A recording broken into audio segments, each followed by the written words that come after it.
नमस्कार, मी आनंद पोहनेरकर आपल्या सर्वांचं महाराष्ट्रवाणी बातमीपत्रात स्वागत करतो. पाहूया आजच्या ठळक घडामोडी.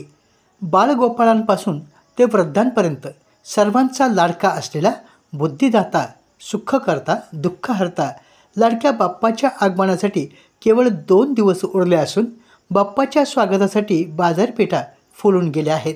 गणेश भक्तांमध्ये देखील उत्साह आणि चैतन्याचं वातावरण पाहावयास मिळत आहे. बुधवार दिनांक 27 ऑगस्ट रोजी सर्वांचा लाडका गणपती बाप्पा आपल्या सर्वांच्या घरात तसेच सार्वजनिक गणेश मंडळांमध्ये विराजमान होत आहे. या अनुषंगानं परभणी जिल्ह्यातील बाजारपेठांमध्ये उत्साहाचं वातावरण दिसून येत आहे. बाप्पाच्या आकर्षक मूर्ती विक्रीसाठी उपलब्ध झाल्या असून मोठ्या मूर्तीची गणेश भक्तांकडून मागणी करण्यात येत आहे. परभणी शहरातील पाथरी रोड येथील विनायक बंचर मार्ट या ठिकाणी मोठमोठ्या मूर्त्या या विक्रीसाठी उपलब्ध झाल्या असून गणेश भक्तांकडून तशी मागणी देखील होत आहे. गणेश भक्तांची मागणी लक्षात घेता मूर्तिकारांनी देखील आकर्षक आणि सुबक अशा गणरायाच्या मूर्ती घडवल्या आहेत. गणरायाच्या आगमनानं तरुणाईमध्ये उत्साह संचारला असून दरवर्षीप्रमाणे याही वर्षी आकर्षक देखाव्याची परंपरा साकार करण्यासाठी गणेश मंडळातील पदाधिकारी परिश्रम घेत आहेत. गणेशाच्या आगमनानिमित्त प्रत्येक घरामध्ये सजावटीचं साहित्य आणण्यासाठी बाजारपेठेत गर्दी होत आहे. यात कृत्रिम पद्धतीची झेंडूची फुले, तोरण, दीपमाळा आदीसह इतर कलाकृतींच्या साहित्याची दुकाने उपलब्ध झाली आहेत. एकूणच गणेश भक्तांमध्ये बाप्पाच्या स्वागतासाठी उत्साह संचारला आहे. 65 मिलीमीटरपेक्षा जास्त पाऊस पडणाऱ्या महसूल विभागातील पिकांचं सरसकट पंचनामे करून मदत द्यावी अशी मागणी डॉक्टर सुभाष कदम यांच्या नेतृत्वाखालील शिष्टमंडळानं जिल्हा प्रशासनाकडे केली आहे. ज्या महसूल मंडळात 65 मिलीमीटरपेक्षा कमी पाऊस झाला आहे त्या ठिकाणी देखील स्पॉट पंचनामे करण्याचे आदेश संबंधित अधिकाऱ्यांना द्यावेत. या आणि इतर मागण्यांसाठी डॉक्टर सुभाष कदम यांच्या नेतृत्वाखाली जिल्हाधिकारी यांना निवेदन देण्यात आलं. यावेळी भाजपा जिल्हाध्यक्ष सुरेश भुमरे, भारत कछवे, माधवांना चव्हाण, बाजार समिती उपसभापती अजय चव्हाण, संचालक विलास बाबर, भाजपा किसान मोर्चा जिल्हाध्यक्ष भरत जाधव, मंडळाध्यक्ष दत्तराव साबळे यांच्यासह शेतकरी उपस्थित होते. यावेळी बोलताना डॉक्टर सुभाष कदम म्हणाले, जिल्हाधिकाऱ्याकडे परभणी जिल्ह्यातील सततचा पाऊस आणि अतिवृष्टीमुळे झालेल्या नुकसानीचे तात्काळ पंचनामे करून शेतकऱ्याला मदत द्यावी यासाठी शिष्टमंडळाने भेट घेतली. यामध्ये ज्या महसूल मंडळात 65 mm पेक्षा जास्त पाऊस नाही अशा 13 महसूल मंडळात प्रशासन पंचनामे करत नाहीये.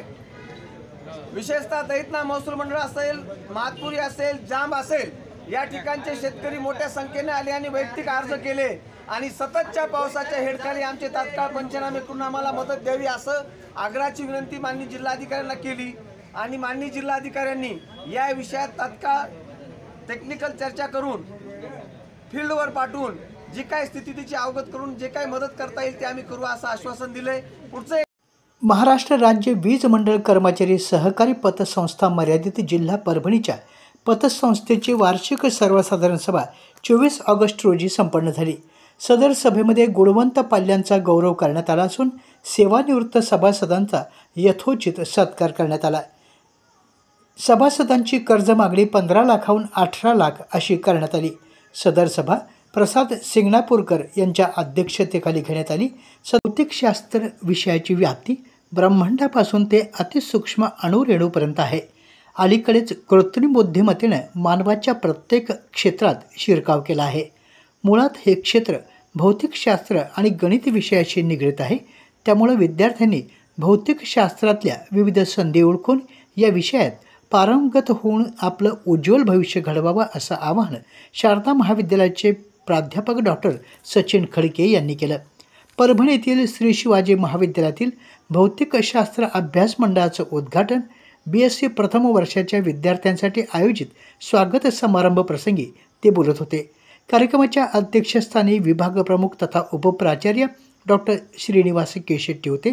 यावेळी प्राध्यापक रविशंकर झिंगरे, डॉक्टर सुरेंद्र येणोरकर, डॉक्टर विजय कळमसे, प्राध्यापक प्रतापसिंह कछवे, प्राध्यापक पवन काकडे आदींची उपस्थिती होती. परभणी तालुक्यातील सोन्नागाव शिवारात जिंतूर नगरपालिकेचे उपमुख्य कार्यकारी अधिकारी अनिल सेमेंद्रे यांच्या शेती शिबिरात मान्यवरांच्या उपस्थितीत सर्जा राजाचं पारंपरिक पद्धतीनं पूजन करण्यात आलं। यावेळी मंडल कृषी अधिकारी कैलास गायकवाड यांच्या पुढाकारातून वृक्षारोपण कार्यक्रम घेण्यात आला।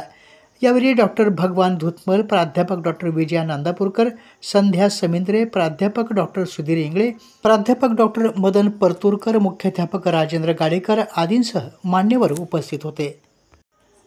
परभणी तालुक्यातील धर्मापुरी या ठिकाणी जिल्हा नियोजन समिती अंतर्गत 3054च्या योजनेअंतर्गत ग्रामीण महामार्ग नंबर 54च्या रस्त्याचे काम जिल्हा नियोजन समिती यादीमध्ये नंबर 27 याप्रमाणे आहे।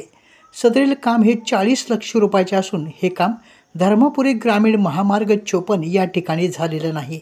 या अगोदरही धर्मापुरी येथील ग्रामस्थांनी जिल्हा प्रशासनाकडे अर्ज केले आहेत, तरी देखील शेतकऱ्यांना न्याय मिळालेला नाही।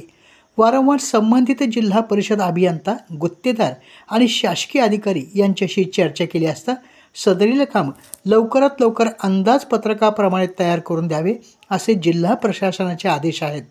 परंतु या सर्व बाबीकडे संबंधित निर्ढावलेले अधिकारी आणि गुत्तेदार हेतुपुरस्सर दुर्लक्ष करत आहेत।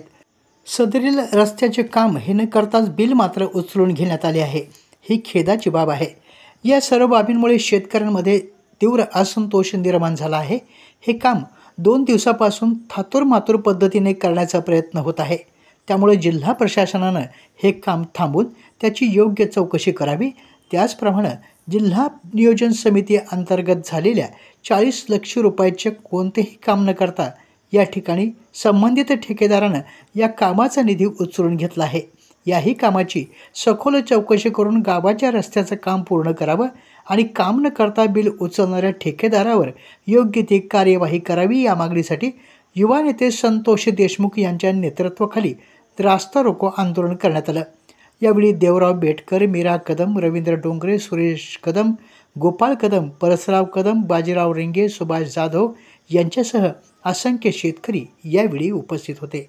यावेळी बोलताना युवा नेते संतोष देशमुख म्हणाले, DPDCच्या निधीचा सगळ्या जिल्ह्यामध्ये अपार केलेला आहे। SRMमधले कामं असो, अल्पसंख्याक विकासाची कामं असो, दलित वस्तीची कामं असो किंवा कुठलेही कामं असो, एक पायंडा परभणी जिल्ह्यातला एक वाईट पडला आणि परभणी जिल्ह्यातली एक मंत्रालयामध्ये वाईट ओळख निर्माण झालेली आहे। ह्या माध्यमातून जिल्हा परिषद प्रशासन या ठिकाणी कुठलंही काम न करता MB तयार करण्याचे एक धाडस प्रत्येक कामामध्ये ते करताना ह्या ठिकाणी दिसत आहे। तसंच या धर्मापुरीच्या ग्रामीण मार्ग 54चं ह्या ठिकाणी 42 लाख रुपये, किती 45 ना 40 लाख रुपये टाकून ते जशाल तसे त्यांनी उचललेले आहे। त्याची MB रेकॉर्ड झालेली आहे, त्याचे पूर्ण निधी वितरित झालेला आहे, परंतु जागेवर मात्र कुठलेही काम या ठिकाणी करण्यात आलेलं नाही। अशा पद्धतीने जिल्हा परिषद प्रशासनातील अधिकारी फार मोठ्या प्रमाणात गैरप्रकार करत आहेत। पेडगावमध्ये सुद्धा अशाच प्रकारचं काम त्यांनी केलं होतं। हसनापूर रस्त्याचंही काम असंच केलं होतं आणि जिल्ह्यामधल्या जवळपास SRFच्या 90% कामांची परिस्थिती ह्या रस्त्यासारखीच झालेली आहे। त्यामुळे आमची ह्या आंदोलनाच्या माध्यमातून विनंती आहे की हे अधिकारी कर्मचारी जे आहेत त्यांच्यावर निलंबनाची कारवाई करावी, त्यांच्यावर कडक कारवाई करावी आणि त्यांनी हा जो काही निधीचा अपार केला आहे तो निधी वसूल करण्यात यावा।